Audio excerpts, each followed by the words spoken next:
Hi guys, Scott here from Outlaw Garage. Today we've got another 930 on the channel, and as usual this is something a little bit special. So we're with Simon.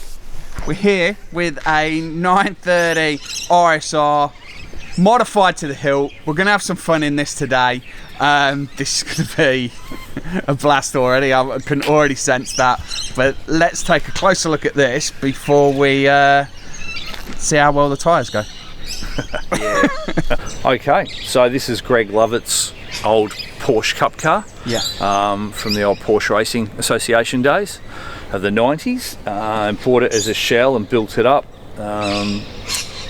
It's got glass doors on it, glass bonnet, glass guards, glass tail with a rear lid. It's sort of, well, it's like Grandma's axe. It's been sharpened a few times. Grandpa's axe has been sharpened a few times. Yeah. The engine at the moment is a built 3.4. It's GT35 turbo on it. Full electronic ignition system, individual coils. I had it on the dyno a few months back. It's making 530 horsepower and about 650 newton meters of torque. So, and you can certainly feel every kilowatt. Because the original 930 is about 295. Yeah, horsepower 260, I think, when they came out of the factory, the original 3 litres. So it's yeah, it's got a fair bit in it. Yeah. I think we can take care of him, I'd say. Yeah, sure. So that's nearly double the horsepower. Yeah, and it's obviously it's lighter with all the composite doors and everything on it, and half the interior missing. So it's supposed to weigh about 1,000 kilos, I'm told. The previous owner told me it'll do 0 to 250 k's an hour in about 400 meters. So that's not even a time, is it? No, it's not really. It's another world. So yeah, he ran it at an airport, like a sort of a top speed run thing they did up in New South Wales country somewhere. So yeah, it's pretty quick. It's pretty quick. I've had it out at Sandown, and I tell you what, it gets to 5th gear that quickly. It's unbelievable. Yeah, because we did notice earlier, it is a 5-speed, not a 4. Yeah, it's a 5-speed. So it's got sort of built ratios in the lower 3 gears. Yeah. Billet aluminium side casing on the gearbox and everything like that. So this has had a fair amount of, I guess, track history here in Australia. It has. Yeah, because Greg raced it for a fair few years. I think the car was pretty successful in the championship. Yeah, I'd imagine. Yeah, it's got some really cool history behind it. Yeah. Because what a fantastic car. Yeah, well, it's like, the 934 shape is, it's such an iconic Porsche shape. So yeah, it's a pretty cool thing. So it's not a garage queen, that's for sure. It's certainly been used. Yeah. But it's mechanically it's all brilliant. It's underneath it's all good. The engine was freshened up, a few years back, and it's super strong. So the guy that dynoed it, he was certainly impressed by it, and yeah, he was. Half interested to get it out on the road, I think. So don't blame him. So yeah, that's a massive amount of power with that weight as well. It is. So and then all the power at the rear as well. Yeah, absolutely. But I mean, monstrous rear tyres on it. If your 930s have already got really big wheels on them, and and then you've got extended guards, and it's filling those as well. So yeah, it is. So if we take a look at that there, that is really filling the guards. 295 rear tyres on it. So yeah, there's the tyres. Yeah, it does really fill them out, and even the front as well to get a little bit more. Yeah, running a fair bit of camber on the front too. So, which you notice on the road, it's it's quite darty. Yeah, but you hang onto the steering wheel tight for many reasons in this car. Really looking forward to this. In the engine bay, so what have we got here? So you got 12 individual coils, a 3.4 litre engine, twin plug, turbocraft intercooler. It's running a 3.2 Carrera cast alloy manifold. All the injector lines and everything like that all been made up for it. So Wow. That's not a small job, is it? No.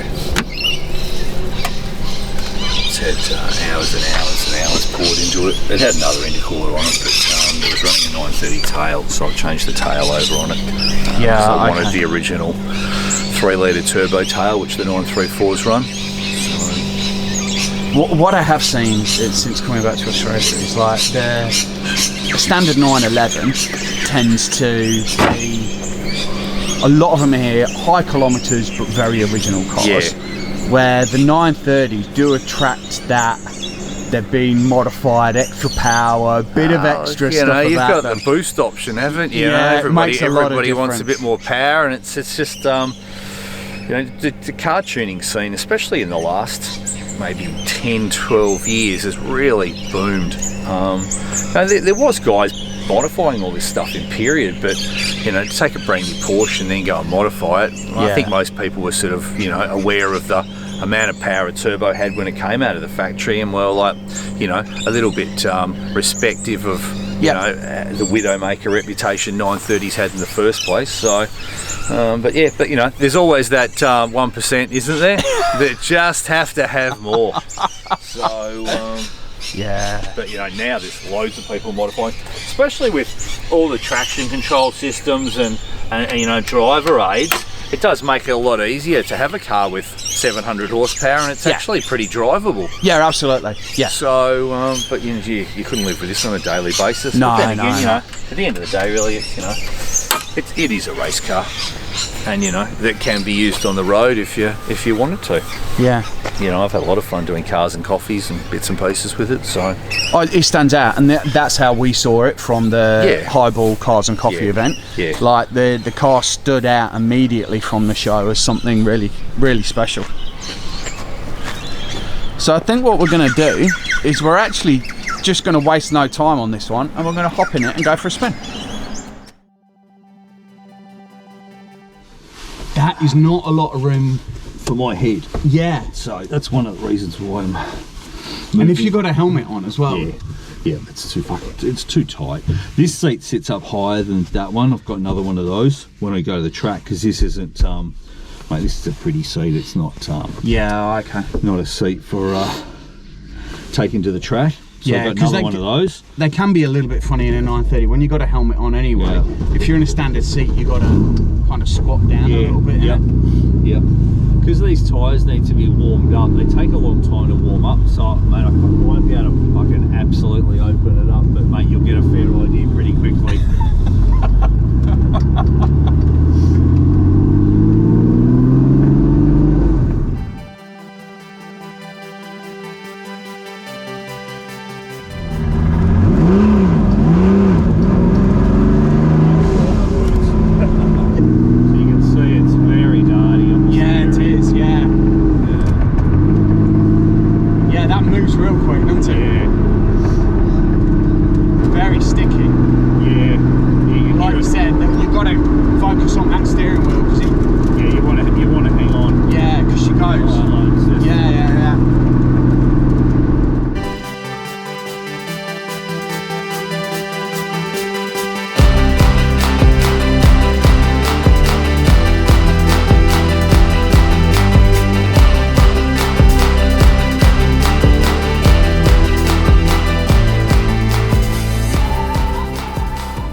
Absolutely.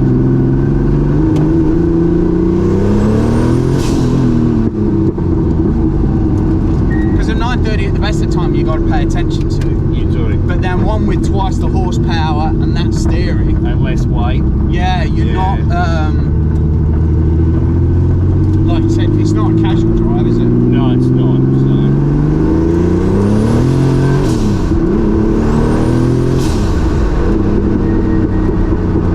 Yeah, she really lifts in front. Yeah. So we've just pulled up, we thought we'd take a look underneath. There is the massive Garrett turbo. Short blow off under there. Look at that all under there. The old small exhaust as well. What a car. Look at that. There's a little bit more because we've been pegging it around a little bit, but nice to see. So we've had a good spin in the car. We were talking about it earlier. This car, when you photograph it, I think because of the colour of the car, the wheels and the tyres, and then just that the wide and guards, it just looks epic when you photograph it. And even when we're at the highball event, the car just stood out. Like it was brilliant. And what a great drive in it today, like absolutely fantastic. I'm glad you enjoyed it. Yeah, thoroughly enjoyed that. It's not shy, is it? Twitchy, like you said, that steering is so sharp and pointed. Yeah. It's just with the camber on the front and all the spherical bearing front end in it and everything, so there's absolutely no play whatsoever. So you just feel everything. But it's how good is the turn in when you're coming into corners? Yeah. You know, and also, you know, it needs to be pretty twitchy because if you get on the throttle too quickly, you'll need to catch it pretty fast.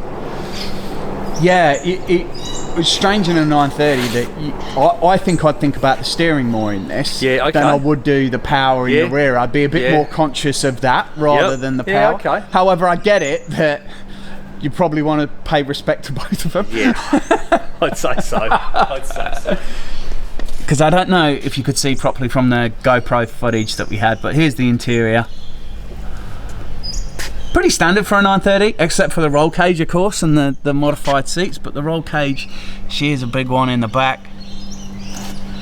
What's the front like? Is it big fuel tank and everything in the front? Yeah, standard tank. It's got the cross brace like a 934 the factory cars have. Oh yeah. So it's all pretty standard under there. Yeah, just stripped out and the cross bracing. Yeah, that's it. So here we go, we've got the dyno sheet for the 930, 658 Newton there. Look at that. And the power's 383.5. Look at that. That's the wheels for the power. Yeah, that's wheel power, isn't it? That's not. Yeah. Wow. It's cool to have all the information with it. That's it excellent. Is definitely. So as I said, I had it all retuned once we changed the intercooler. I just wanted to make sure it was set up safely and it was all going to be running right. So I didn't know who tuned it before. So yeah, but it's all good now. As I said, it could be running more boost, but I don't think you really need it, and neither did the tuner. So all good. Well, thanks to Simon for taking us around the 930. Absolutely brilliant. And some of these modified 930s in Australia are absolutely brilliant. We're going to take a drive off in our 356. The 930's cooling down over there. Please give the video a thumbs up, subscribe to the channel, and we'll see you later, guys. Bye.